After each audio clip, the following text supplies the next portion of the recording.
Buenos dias, muy padres. It took me like a billion years to actually gain my Lagombi egg because I kept killing them. I don't know, my brain was kind of autopilot and I kept sweeping all of them and tried, or attempted rather, to eradicate all of them, but I forgot that I actually needed the egg. And now that I finally did it, I can tell you something, a small detail about actually monsters that fled into their own cave. Once they fled, it doesn't matter if you go into another area, if you go into a house or another place where the game loads and usually respawns nests. The nests where monsters fled to, I think they're called dens, are there forever, permanently, until you went there.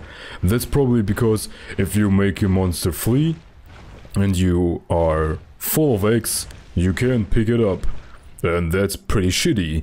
And they probably thought, they probably want to keep this monster, and if they return, we'll just let it stay here. That's pretty nice. Usually it's not that big of a deal if you're full and the monster den would disappear, but I don't know, it's nice. Not super important, but it's there, I guess. So let's hatch some eggs. I think I have 6 on me. Also, yeah, 6. Also, there was the rare nest, which had 2 monster rooms. One monster room was filled with Kezus, and yeah, a lot of experience. The other one, let's see, this is actually a good one. This is the same I have. It has a Thunder Bingo, an HP Bingo, and it's one short to be a Speedmaster, a Speed Bingo. As you can see, there are 2 speed icons, and on the upper right corner there is another one with the same icon as Speed. It enhances the power of speed attack, and I'm not too sure about that, but I think if it's gray, it enhances your speed stat by 1, meaning if you have a monster which has the 5 speed and you want it to be 6 speed, which is the highest natural speed you can get, it's yeah, it's pretty nice. You can potentially go up to 7 speed if you have a monster with natural 6 speed and tune it up to 7 speed, but in my opinion that's not very worth it aside from PvP, because well, 6 is the highest speed and only a few have 6 speed. It's mostly fodder, 2 horses, and 1 monster we can't get yet until the 1.2 demo. Not demo, I mean the 1.2 update. There's our Lagombi. It has pretty shitty bingo, so I won't keep it. I just want to keep it for the quest, and after we get that quest over with, we can ditch it. I actually planned on using Lagombi instead of Zemtrios, but then I thought about the ability of Zemtrios to swim, and I would like to keep that. So screw Lagombi. At first I thought about not using Red Kezu in this playthrough, but it's actually quite a long time until we get our next Thunder monster. Yeah, that's actually accurate. So what about this one? Anything bingo, and the skills are the usual. Alright. So now we're going to manage monsters. I'm going to kick out my bear. I only had it with me for no reason actually. Gonna ditch him and take our Lagombi instead. Don't forget to go to the Monsterpedia, claim our monster rewards for Lagombi, and it is, as you can see, its stats are, well, they're below average. And we get H Crystal Ice. Those crystals are for combining stuff later on don't worry about them now. They will be somewhat nice or interesting in the near future, or I don't even think you can access the combination thingy for quite some time. The right of channeling, this is a huge deal of the game, a very big deal. You probably seen some monsters who have some kind of special properties or colors, and this will be explained now.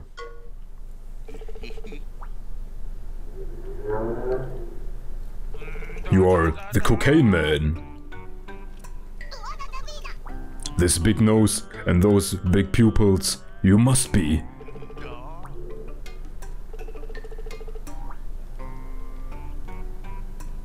Yeah, 21 millennias. Disgusting turd man.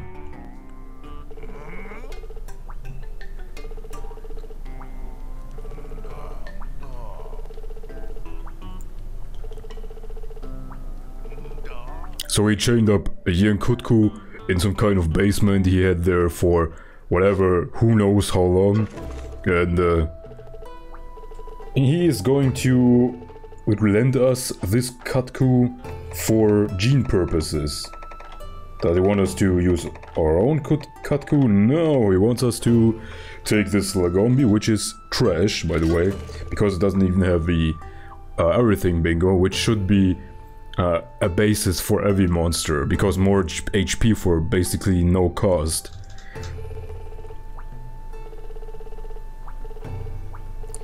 So I'm going to explain it, what's up with the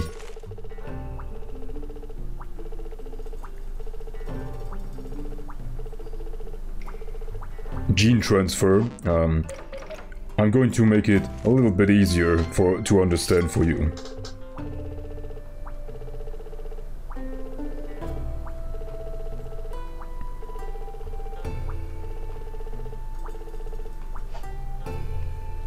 So basically, the monster you took the gene off from, the gene donor, will disappear. Once you've used the gene from that monster, it will die forever. So you basically offer its soul to Satan to enhance the monster of your choice. In this particular case, we're going to take away the fireball from the Kutku and give it to Lagombi. This is a nice way to give monsters elemental attacks which they usually don't have access to. For example, Lagombi will never learn a fire attack, and if you want a Lagombi with red ears and some small changes to its color, for example, or I don't know, special abilities, more defense, or the protection against certain statuses. Ugh, don't look at this ass crack. Oh, disgusting.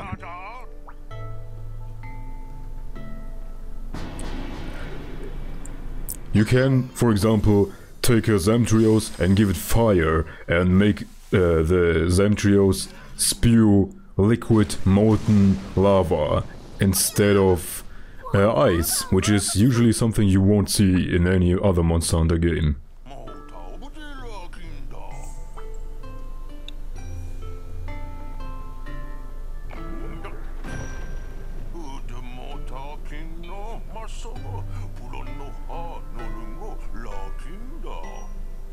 La Jumba ga boomba ha Jumba. Hire me, Capcom.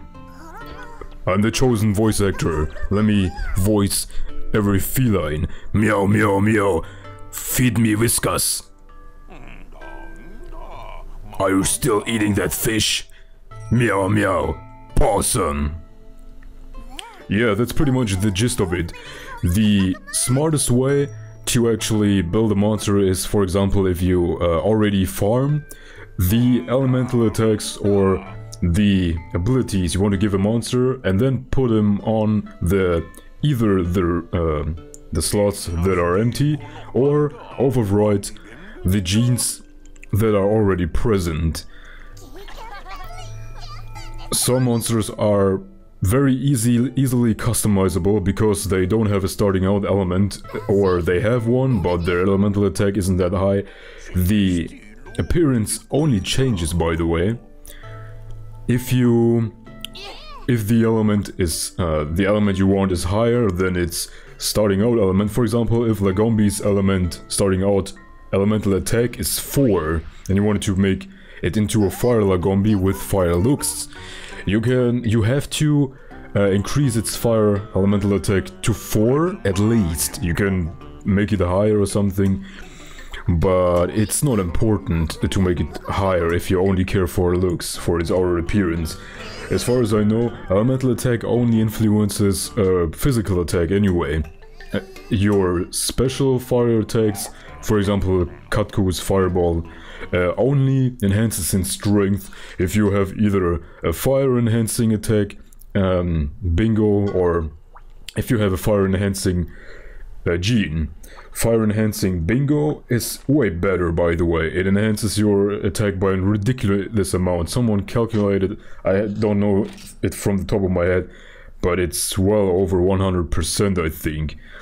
And the fire increasing bingo, the large one, by the way, not the bingo, the gene, the larger one, only enhances, in quotation only, enhances it about 50 or 60% or something like that. So a fire bingo, a bingo consisting of 3 red colors is enough, by the way, is way better. Warming talisman. By the way, from farming you get talismans from mining ores, and you get them from pretty much every ore mining slot. I'm going to show you now. Oops, wrong. Accessories. You can see from my accessories I have a flaming and evasion talisman. The flaming part is pretty much non-important for me. The one I care for is... This one is, by the way, nice as well for the head-on attacks, but it also increases the amount of damage taken, which is not very good in my opinion. The ability I care for is the Evasion S. Evasion S, as far as I know, either increases your evasion capabilities by 5 or 3%, one of them. M doubles it, and L triples from the starting out amount. Starting out amount being the one from Evasion S. So it's basically either 3, 6, 9 or 5, 10, 15. I'm not too sure, but since they stack from my armor and my charm, talisman, it's 10%, which is pretty nice since your hunter is pretty frail in comparison to your monsters. For example, my hunter right now has 66 defense at level 18, and my penis warrior is level 16 and has 83 defense, and the monster stats increase per level is way higher than the hunter. For example, the hunter at level 100 will have about 250 or something def with a very good armor, by the way, and the one from the monster might be very well in the 400s, even if you don't prioritize in defense, meaning that the monster's stats are always higher, so increasing the survivability of each monster is hugely preferred, actually. Those 3 monsters are the monsters I'm going to keep for quite some time. I already have 2 monsters I want to have in my team. I'm going to add in my team, I mean. The other ones may take a little while because I won't be able to add them to my team for quite some time. But as you can see, the Lagombi which we saw in the cutscene was red. This one isn't. It's because, as you can see, elemental attack is at -3. Its ice attack is still at +4. If you would give him 2 + 1 water genes, it would be turned into a blue Lagombi. And actually showing it is easier than just talking about it. You can transfer genes at the stable feline. Shut the fuck up. Now we have access to the Rite of Channeling. Let's use it. I'm going to... let's see... order by level. So if I order them by level, I know which one I have used right now. And since my Lagombi is still not leveled, it's at the end of my list. So, now you may think, but what monster actually does have water genes? I can't tell you which one, which all of them have water genes right now, but weirdly enough, Velocidrome's threatening ability is water elemental, so let's just give him that. Oops. Threaten. There it is. Intimidate. Is it? Sorry if I'm switching up the patch name and the regular translation name from time to time. So it's +2 attack. This should be enough to actually even out ice and water. They're both at the same, but Lagombi will still change to water now, because this is the new dominant element, meaning that it's the highest, but it's has been added as the new gene, actually. If that makes sense. Oops. Intimidate. Yes. So now it should actually change into a slightly more blue one. There we go. And as you can see now, at this small monster icon above the leveled screen, there is a water drop, indicating that it's primarily water elemental, which it's not actually true because it's ice and water, but its looks indicate that it's water. You can trick someone in PvP, by the way, by making its two prime elementals the one you're going to use the most, and the one it just has as looks, to lure the enemy to actually use, he looks like a water, for example Lagombi, let's use thunder attacks. And even though you may be buffing its thunder elemental resistance to lure the enemy and then trap him in some kind of, I don't know, strategy you came up with, but I'm not very interested in that right now. I'm going to, or I may not going to use this in PvP in the future. By the way, I'm very interested in using and doing some PvP later on. I'm going to take care of about the channeling ritual later on, a little bit off screen, and buff my monsters, but right now I'm going to go and kick some Ketsu ass. I already fought a lot of Ketsus, by the way, so this won't be an obstacle. And since... Wait, what's Lagombi's skill? Oh, some kind of detection skill. Alright, it sucks. Let's switch to Katku, since it has fire attacks. Ketsu would... My red Ketsu would probably fare better, but... Jump! But I still want to mix something up, my gameplay, not only use Ketsu, since Ketsu is a very strong monster. Oh, there's another rare cave. Well, let me take care of the rare caves real quick, and then we're going to see each other at the Ketsu fight.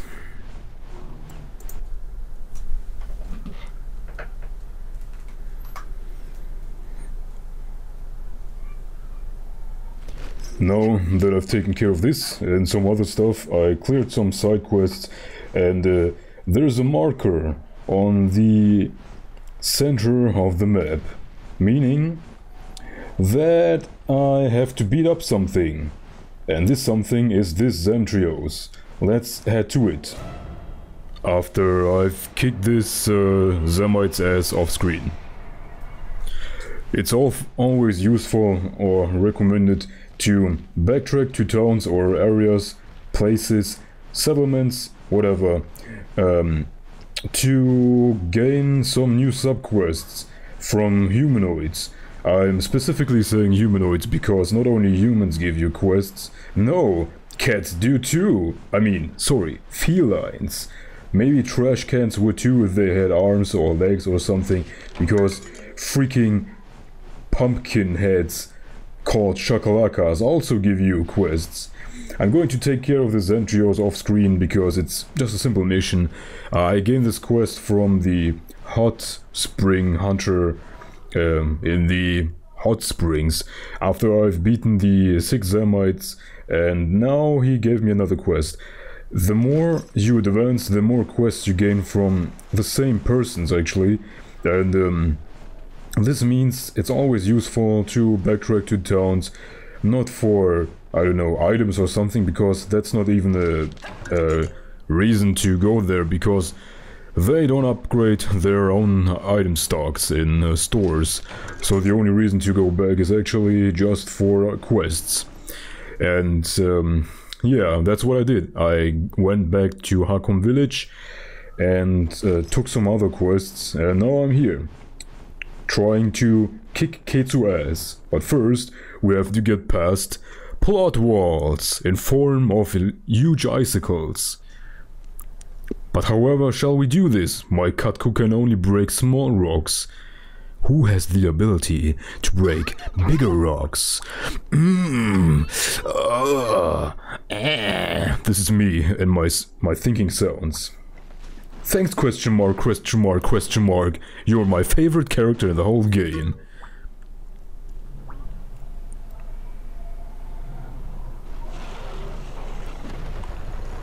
That's actually consistent, because Barioth actually has the ability Rock Breaker Plus, which enables it to break plus rocks. They don't look like rocks to me, but whatever. Imagine if she had a monster which was not a Barioth, rather some other thingy like, I don't know, Popo or something. We would be screwed, because Katkus are weaklings and can't fly with us on their backs, even though they have wings and shouldn't be able to fly in the first place because their wings are way too small. Now we should be... well, I was about to say we should be at the end of the cave, but we're not. I'm going to skip those enemies because they're fodder at this point and barely give any experience. I'm going to grind later a little bit. And first I'm going to go inside of this, and if you listened to one of my older parts, part 3 I think, every bigger cave or dungeon or labyrinth or something like that has this kind of area. Japing! A healing cat. Heal me. Useful! Now I'm going to save up, and then we're going to fight against the abominable Kezu.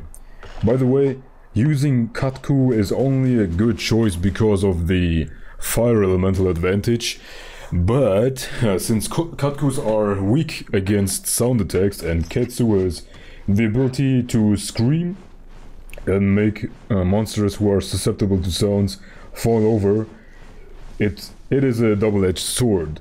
It's what I'm going to say. But since the roar ability only hits a single target, it maybe target me, but I don't know what when sound attacks work. I have been knocked off by sound before, but there's an upgrade to the roar attack and it never worked on me, so I don't know how this works. So now that we're past here, you can see there are some kind of icy vines or rocks. I forgot, I already ran past it. It has been 2 seconds since I last ran past there, so I already forgot, but it's a reason to come back later once you have the ability to climb vines, which is for quite some time. Well, I think you can actually get a monster in the next 1 or 2 areas which can climb vines, which I'm going to get for climbing purposes, and that's it. Don't touch me casual. Ah, a Poogie.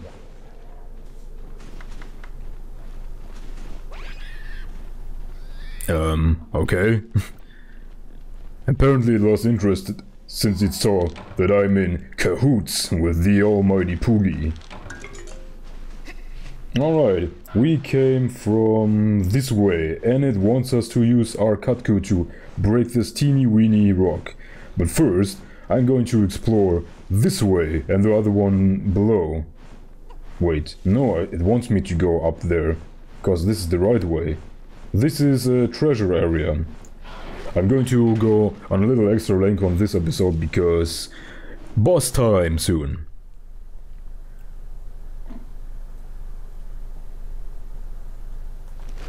Let's see. A bouldrome, a plant. Snowflowers are, I think, for combining materials, or there are account items or something. Not very important, but I'm not here for the sunflowers, but rather for piglet power and this shiny treasure chest.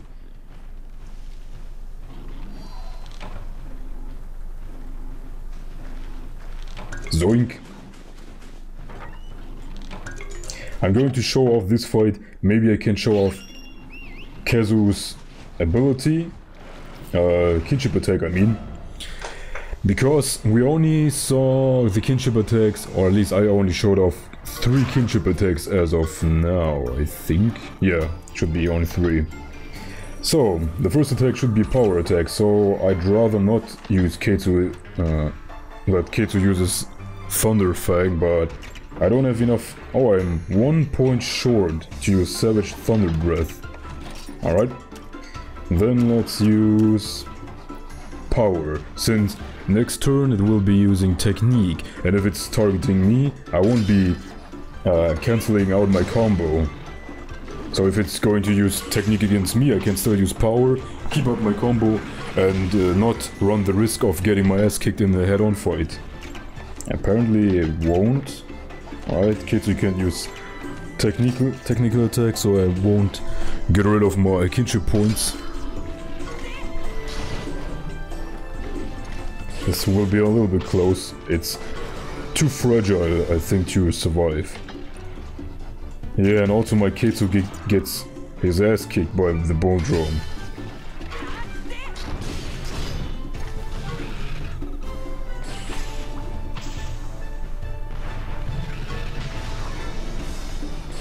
Yeah, it doesn't look too good. Maybe this one will fill it up. I'm at 60%, I think. Oh yeah. It was enough. Let's go! Kinship, go! Spark Surprise!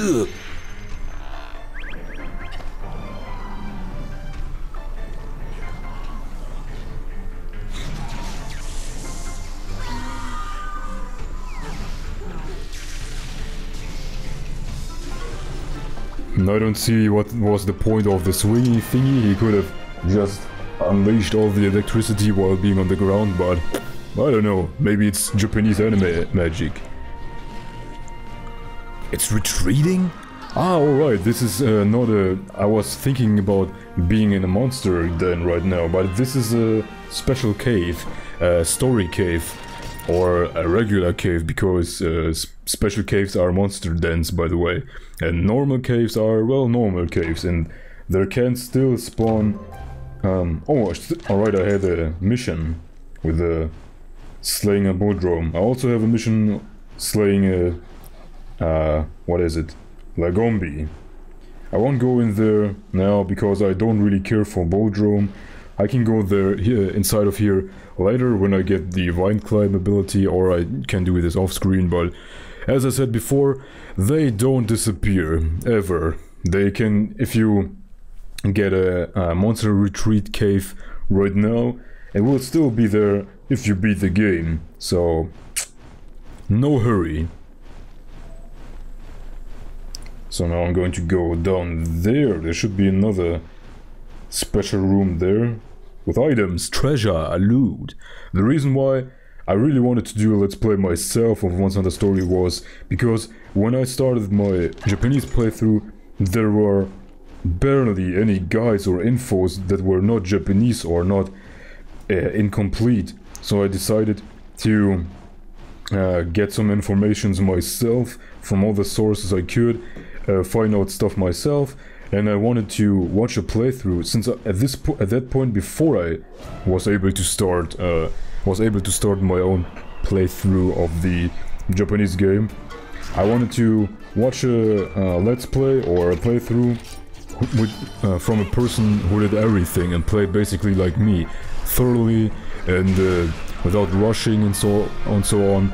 And there weren't any person who did this, and most of the persons sucked. It's not. I don't mean they sucked as in I didn't like the person or something like that, but it was rather the way they played. They played with a brute force method while being underleveled, and you can pretty much tell how it went.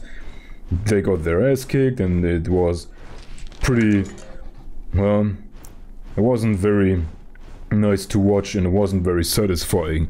So I decided to make one myself, as a playthrough as knowledgeable as I can offer, or as anyone can offer, I think. Well, I don't say that I know everything what is possible in this game, but I'm trying my best. So I thought maybe some other people wanted to see a playthrough like this, and then I decided since I'm going to play this game myself anyway again, I'm going to make a playthrough, and maybe some will enjoy it who want to have an experience like I wanted a couple months ago, or a year ago actually. And there you are. Now, enough talking, let's go to the Kezu and kick his ass. I thought about actually using my Zemtrios, but my Zemtrios will get its ass kicked because it's weak against Thunder. And also, I think Zemtrios is also weak against... Seriously? And, by the way, Zemtrios is also weak against Sonic. At least he's susceptible to loud voices and sounds in the main game when it's underground. But it doesn't matter if the monster's underground in this game, if it's affected by any way from sound attacks or loud noises, it will fall over. If it's underground, if it's on top of the ground, it doesn't matter. So, I think Zemtrios might be affected too, so it's getting its ass kicked by Kezu. That's what I was just going to say. We should be there now. Alright, one more. Is there a Bulldrome? There it is. So excuse me while I kick its ass. Let's do it with Zemtrios. Maybe I can show you his kinship attack as well. His kinship attack looks amazing. Especially, it really changes up the... depending on the element it has. Element doesn't only change the looks of an enemy, of a monster, but it also changes what the kinship attack looks like. Massively changes the way the kinship attack looks like. And Zemtrios is a prime example for this. You can see what I mean once I'm there.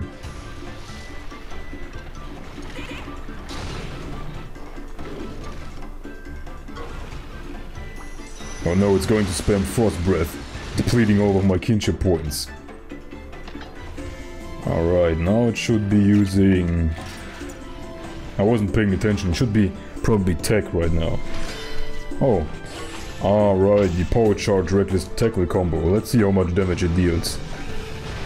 Quite a lot, actually. Alright, now should be... Power again.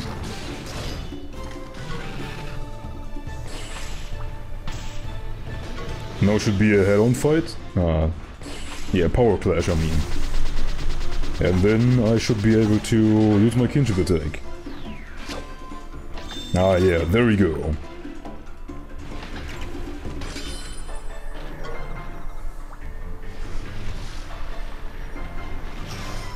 Freezing Spouts! Yeah, Fatty Zemtrios! Now imagine this attack, instead of ice spikes, with fire fountains coming out of asshole or whatever they're coming from, or if thunder or dragon thunders, bolts or something like that coming out of its butthole, and bull drums retreating to the nests, not caring at all. Running like they didn't run, he was trotting away like he didn't care. I get my ass whooped by a huge shark who is able to inflate himself to the size of the Burj Khalifa. Who cares?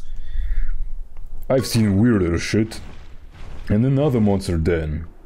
Alright, and this is a quite common theme at the end of most Can I? Please?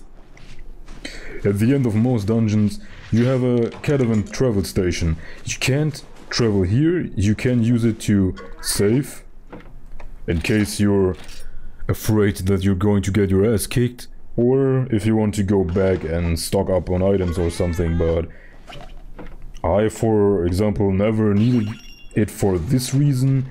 I only needed it for saving purposes because I'm a pussy and I'm afraid that my DS can die at any moment. Never died before, but I'd rather be cautious.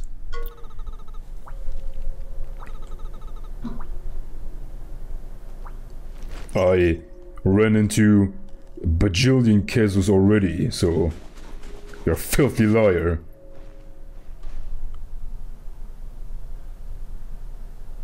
Psst, cutscene.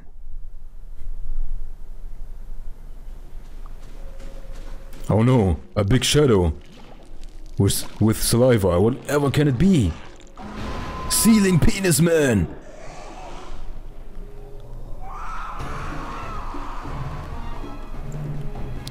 Those are better introduction cutscenes than the ones in Monster Hunter Double Cross and Generations.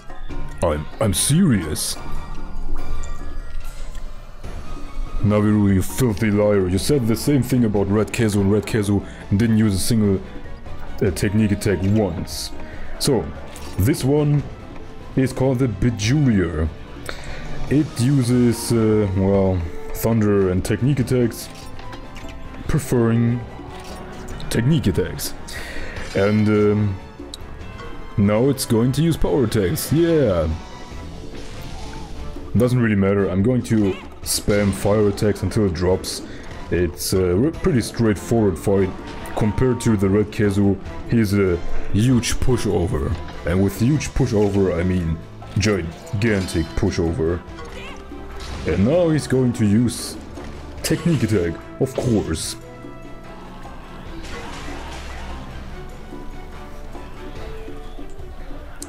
Alright, now he's aiming at me, meaning he's going to use either his Thunder Breath attack or something else. Let's see. Savage Thunder Breath.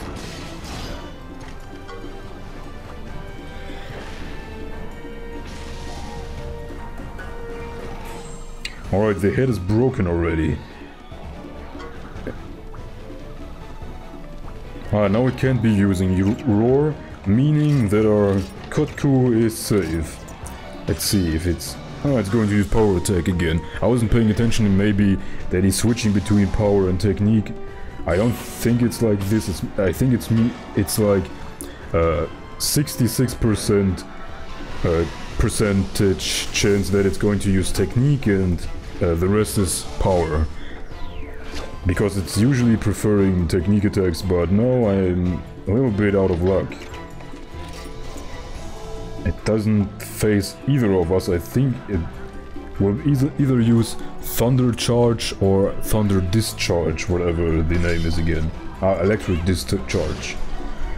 It's basically dispersing Thunder Breath, the AoE attack, just another variation of it. A weaker one, I think. I just wanted to say, it probably can't stun, but it apparently can, because my Katku is paralyzed. And it's still not weak because it's... Oh, damn. Because it's not showing any weak signs of fatigue yet. Maybe now? Still nothing. Alright.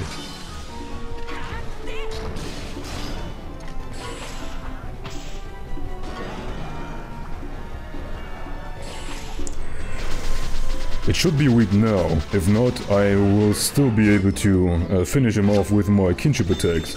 Well, it is weak now. Time to finish it!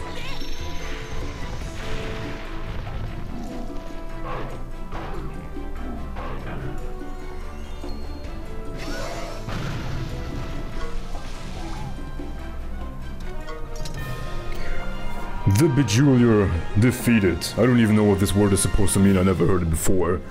So another word for my dictionary. Let's see, quest clear. I've finished this area now. Now I can freely farm the last area and the next area, because the next area is basically just some kind of connection area between this cave and Gilkaran. I'm going to show you real quick. There's nothing to see, there's one thing to see. But we'll see soon enough. Next time on Monster Hunter Stories. Thanks for watching.